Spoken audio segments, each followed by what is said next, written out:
یہ جو اب بتا رہا ہوں، تاکہ اس مضمون کو ایک لفظ میں جمع کیا جائے، اس مضمون کو ایک اصطلاح میں دیا جائے۔ کئی چیزیں اصطلاحات کی شکل میں موجود ہوتی ہیں، جو پہلے بتائے 10 مقامات وہ مصطلحات ہیں، وہ کتب میں موجود ہیں۔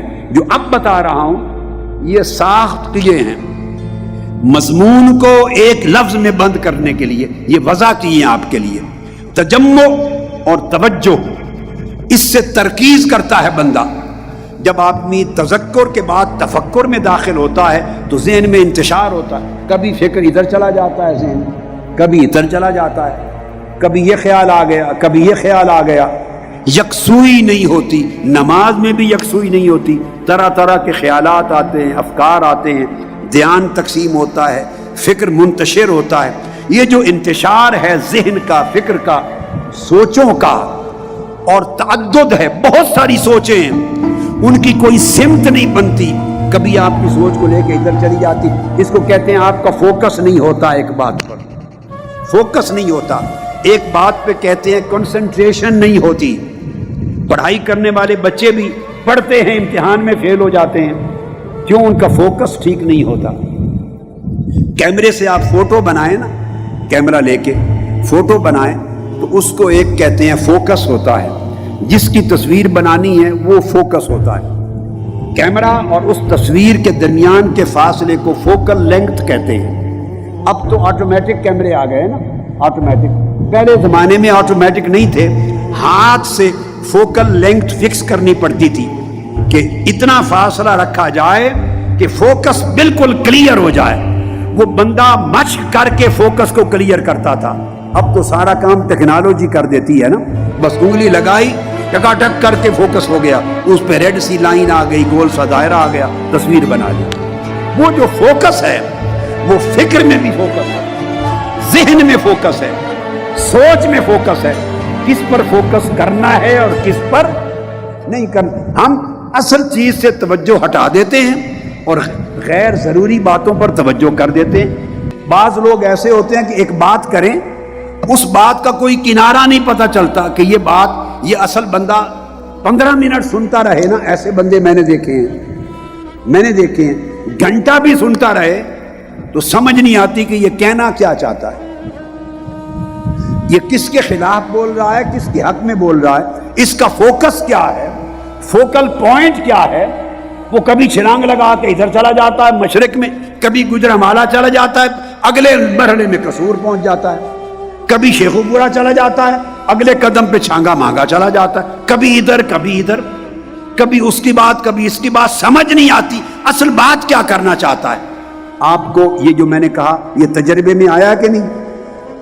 کئی لوگ دیکھے ہیں نا کہ اصل جو مطلب کی بات ہے اس کو فوکس نہیں کرتے، تو جس طرح گفتگو میں فوکس نہیں ہوتا تو نتیجہ وکیل کیس ہار جاتے ہیں، ان کا فوکس ٹھیک نہیں ہوتا، کس پر دلیل دینی ہے، کس پر زور دینا ہے، کس پر نہیں دینا، غیر ضروری کو ضروری بنا بیٹھتے ہیں اور ضروری کو غیر ضروری، کیس ہار جاتے ہیں۔ یہی بندے کا حال ہے، غیر ضروری چیزوں پر توجہ لگی رہتی ہے اور ضروری چیزوں سے توجہ ہٹ جاتی ہے، تو فوکس خراب ہوتا ہے۔ تو روحانیت میں تذکر تفکر کے بعد بھی ایک فوکس ہے، اس فوکس کو توجہ اور تجمع کہتے ہیں۔ فوکس کیا جائے، گفتگو میں فوکس، اور یہی فوکس کو آج کل بڑے بڑے یہ جو جوڈو کراٹے والے ہیں اور جاپنیز اور چائنیز بڑے بڑے ہنر آ گئے ہیں، لوگ اینٹیں توڑتے ہیں، لکڑیاں توڑتے ہیں، لوہے توڑتے ہیں اور مارتے ہیں، وہ ایک توجہ کر کے فوکس کرتے ہیں اور پورے جسم کی طاقت کو فوکس کر کے ایک ارتکاز کے نقطے پر لاتے ہیں اور پھر مارتے ہیں مکہ، 10-20 بندوں سے زیادہ طاقت آ جاتی ہے۔ یہ یوگا کرواتے ہیں، ہندو میں یوگا صحت کے لیے ایکسرسائزز ہیں، وہ یوگا میں بھی فوکس ہوتا ہے۔ ڈپریشن کے مریضوں کو بھی فوکس کرواتے ہیں، توجہ کرو۔ صوفیاء تصور شیخ کرواتے تھے، تصور اسم ذات، فوکس کے لیے، تاکہ ذہن سے انتشار ختم ہو۔ یہ توجہ اور فکر اور سوچ اور بندے کی ہمت جو منتشر ہوتی ہے، کبھی ادھر بٹ جاتی ہے، اس کو فوکس کیے بغیر آپ ترقی نہیں کر سکتے۔ یہ جب آپ زمین میں بوتے ہیں کوئی چیز تو گھاس پھوس اگاتی ہے، گھاس پھوس اگتی ہے کہ نہیں جگہ جگہ، تو آپ اس کو کیوں اکھاڑ کے پھینکتے ہیں باغ میں سے، چمن میں سے، اپنے بیک یارڈ میں سے، اپنے کیوں نکالتے ہو؟ مالی کیوں اکھاڑ کے نکالتے پھینکتے ہیں؟ اس لیے کہ زمین کا فوکس گھاس پھوس پہ ہو جاتا ہے۔ زمین کی جو قوت تخلیق ہے، جس قوت نے پودے کو جنم دینا اور ترقی دینا اور بڑا کرنا، وہ قوت زمین کی اس پہ لگ رہی ہے، ایسی گھاس پھوس پر، اس کو نکال کے پھینکتے ہیں۔ اصل جس پھول یا پودے یا پھل پر توجہ زمین کی چاہیے وہ رہ جائے تاکہ زمین کا فوکس ٹھیک ہو جائے۔ بات کی سمجھ آئی ہے؟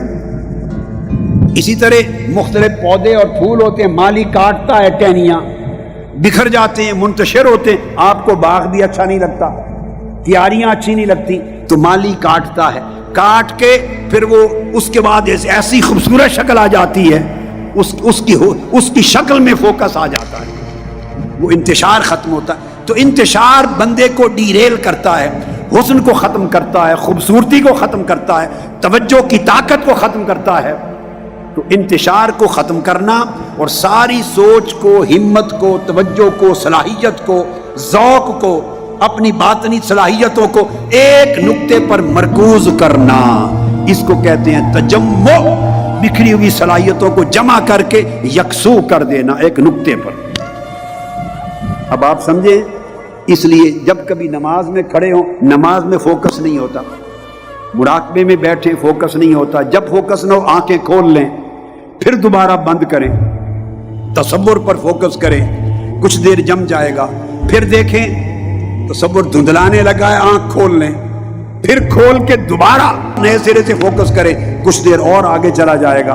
تو ہر چیز کے لیے مشق کرنی پڑتی ہے، ہر چیز کے لیے مشق کرنی پڑتی ہے۔ تو تیسرا مرحلہ تذکر، تفکر کے بعد توجہ اور تجمع کا، جب یہ ہو جائے تو تب چوتھا مرحلہ تتبع،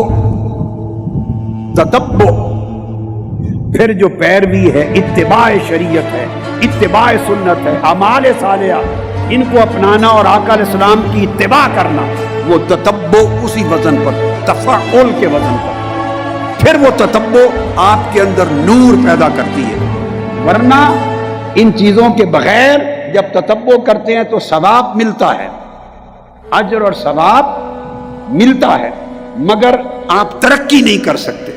میں نے ترقی کا یہ دوبارہ مضمون چھیڑ دیا، ترقی کے لیے ریکوائرمنٹ سمجھائیں۔ اگر چاہیں کہ ترقی ہو، بیل کی طرح ساری زندگی ایک ہی جگہ کنویں پر نہ گھومتے رہیں، آگے بڑھے، منزلیں طے ہوں، تو پھر اس طرح تذکر، پھر تفکر، پھر تجمع اور توجہ، اور پھر تتبع، اس طرح جوڑے، اتباع کریں۔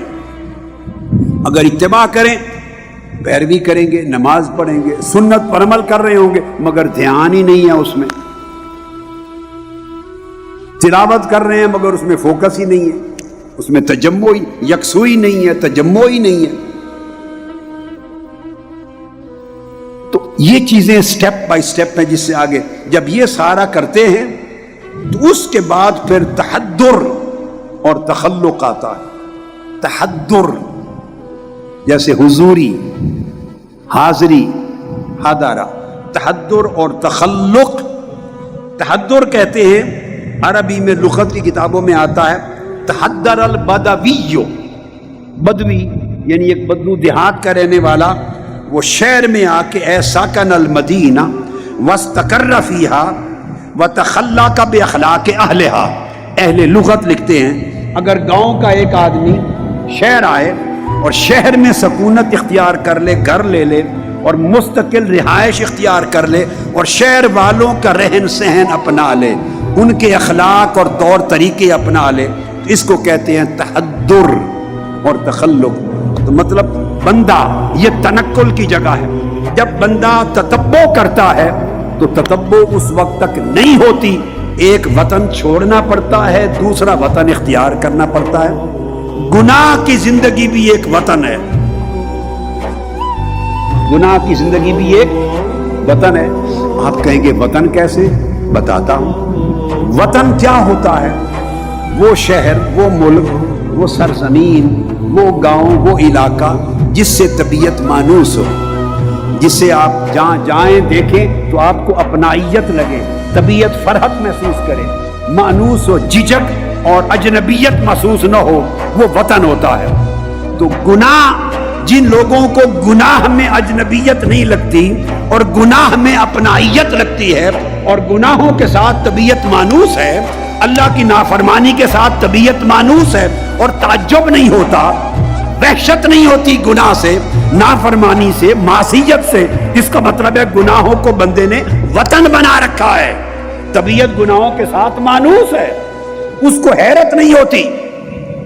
کئی بندے آپ دیکھیں گے جھوٹ بولتے چلے جاتے ہیں، ان کو کوئی یہ لگتا ہی نہیں کہ میں کیا کر رہا ہوں، تعجب ہی نہیں ہوتا، جھوٹ راسخ ہو گیا زندگی میں، بخیلی کرتے ہیں راسخ ہو گئی، دھوکہ کرتے ہیں راسخ ہو گئی ان کی۔ یہ بری عادات اور گناہ اور بری خصلتیں جب طبیعت میں راسخ ہو جاتی ہیں، رچ بس جاتی ہیں، تو وہ آپ کا وطن بن جاتا ہے، آپ ان سے مانوس ہو جاتے ہیں، پھر گناہ کرتے ہوئے کوئی آپ کو حیرت ہوتی ہی نہیں ہے، جیسے آپ اسی وطن کے رہنے والے ہیں۔ یہاں تک سمجھ گئے؟ یہ سمجھے ایک وطن تھا، اب تدبو کا سفر کیا، کوچ کیا، ترقی نہیں ہوتی کوچ کیے بغیر، ہجرت کے بغیر ترقی نہیں ہوتی۔ کون ہے جس نے ہجرت نہیں کی؟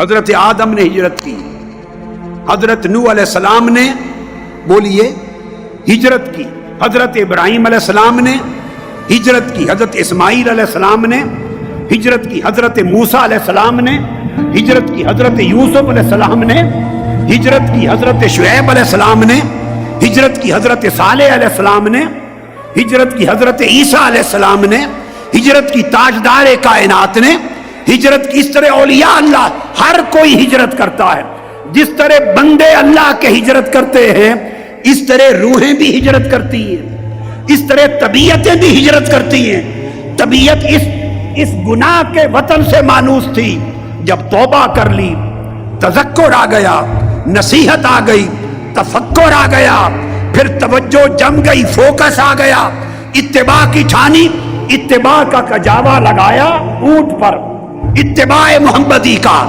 تتبع نبوت کا، آقا کی غلامی کا، پیروی کا کجاوا کسا، اس پہ چڑھے، گناہ کے وطن سے نکلے اور نیکی کے وطن میں آ کے گھر بنا لیا۔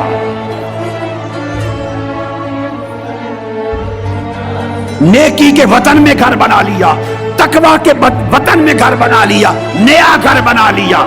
پہلے گناہ کے گھر سے مانوس تھی طبیعت، ہجرت کر کے جب زمانہ گزر جاتا ہے گناہ کو چھوڑے ہوئے تو گناہ کا وطن بھی بھول جاتا ہے۔